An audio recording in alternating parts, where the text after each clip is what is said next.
આપે આજે સૂચના આપી છે 30 કરોડથી વધુનો પ્રોજેક્ટનો કોઈ કામ હોય તો એનું સંકલન પહેલા આપની સાથે થાય, પછી એનું ટેન્ડરિંગ કરવામાં આવે. શા માટે આ સૂચના આપવાની જરૂર પડી? મુખ્ય કારણ શું? અત્યારે જે પ્રોસેસ છે, આજની જે સ્ટેન્ડિંગ કમિટીની બેઠક થઈ એમાં વિશે ચર્ચા થઈ કે જે પણ કોઈ મોટા પ્રોજેક્ટ હોય છે, ચાહે રાજ્ય સરકારના હોય, કેન્દ્ર સરકારના હોય કે કોર્પોરેશનના હોય, આ તમામ પ્રોજેક્ટમાં પહેલાં પ્રોજેક્ટમાં કન્સલ્ટન્ટ નક્કી થાય છે, પછી એની ડિઝાઇન નક્કી થાય છે. ડિઝાઇન નક્કી કર્યા પછી ટેન્ડર બહાર પાડવામાં આવે છે અને સ્ટેન્ડિંગ કમિટીની અંદર ટેન્ડર મંજૂર કરવા માટે આવે છે. અમારી પણ લાગણી હતી કે આવા કોઈ મોટા પ્રોજેક્ટ હોય તો કમસે કમ ડિઝાઇન બન્યા પછી અમારી સાથે સંકલન થાય તો ભવિષ્યમાં બીજા કોઈ પ્રોબ્લેમ ઉદ્ભવ થતા હોય એ ના થાય અને અમને પણ આવા મોટા પ્રોજેક્ટ વિશેની જાણકારી મળે. સર, શું એ માટે આજે કમિટીમાં કહેવામાં આવ્યું છે કે આવા 30 કરોડ કરતાં વધારે જે રકમના કામ હોય આ તમામ કામમાં ડિઝાઇન થઈ ગયા પછી, એટલે કે ટેન્ડર બહાર પાડતા પહેલા એક વખત જવાબદાર લોકો સાથે ચર્ચા કરવામાં આવે. સર, 231 કરોડનો સુભાષ બ્રિજનો જે નવો નિર્ણય થયો એ મામલે વહીવટી તંત્રે આપની સાથે કોઈ પરામર્શ કર્યો તો આપને વિશ્વાસમાં લીધા હતા? અમે લોકોની જ્યારે નિમણૂક થઈ એ પછી રાઉન્ડ માટે અમે ત્યાં આગળ ગયા હતા ત્યારે કામગીરી બંધ હતી. એ પછી ગઈકાલે જ અમને પ્રિન્ટ મીડિયાના માધ્યમથી અને મીડિયાના માધ્યમથી જાણવા મળ્યું છે કે આ બ્રિજ જે છે એની અંદર પિલર છે એમાં તિરાડ પણ પડેલી છે અને જેના કારણે આવનાર દિવસોમાં અત્યારે જે હયાત કામગીરી ચાલી રહી છે એને બદલે એને નવો બનાવવા માટેની વિચારણા ચાલુ છે. ઓકે, શરૂ થઈ ગયું તે બાદ કેમ નિર્ણય કરવો પડ્યો કે આખો બ્રિજ હવે ઉતારી પાડવામાં આવશે? આમાં હકીકત છે શું?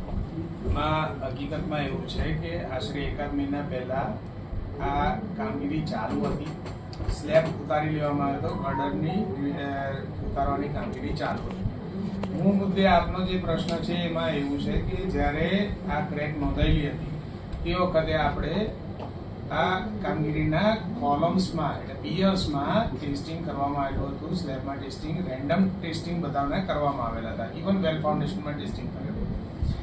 પણ સમયની જરૂરિયાતને અનુસંધાને જે તે સમયે આ ટેન્ડર ઈપીસી મોડ પર લેવામાં આવ્યું હતું, મંગાવવામાં આવેલું હતું, જેની અંદર કોન્ટ્રાક્ટરની સંપૂર્ણ જવાબદારી હોય છે કે તેણે સંપૂર્ણ ડિઝાઇન કરી અને મંજૂર કરાવી અને પછી આગળ કામગીરી કરવાની થતી હોય છે.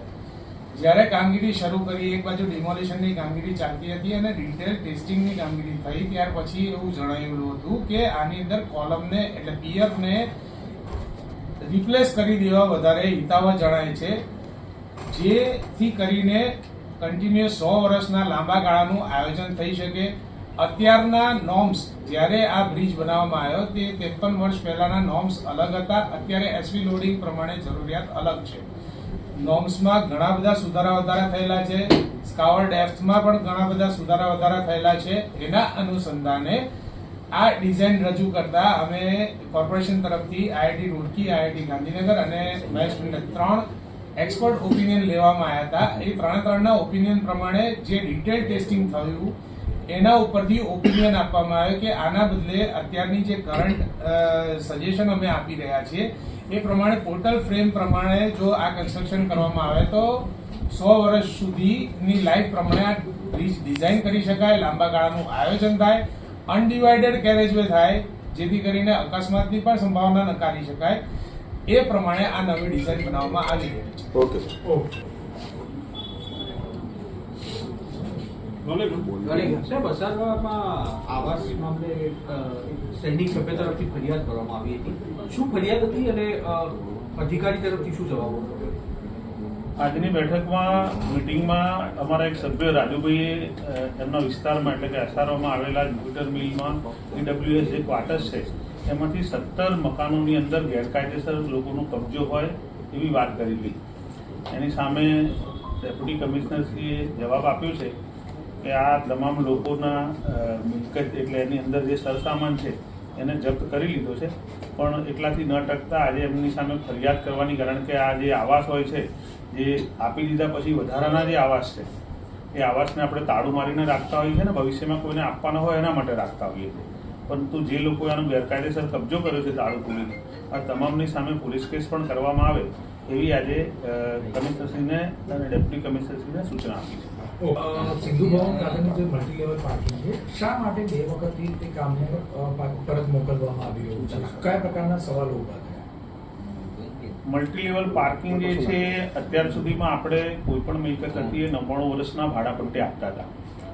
આ પહેલી મિલકત એવી છે કે જેને આપણે કાયમી માટે વેચાણ તરીકે આપવા માંગીએ છીએ, પરંતુ કેટલીક બાબતોની સ્પષ્ટતા પણ જરૂરી હતી, જેમ કે આ મલ્ટી લેવલ પાર્કિંગમાં બીજો, ત્રીજો અને ચોથો માળ જે છે એ હાલમાં મલ્ટી લેવલ પાર્કિંગ તરીકે જેનો યુઝ થાય છે.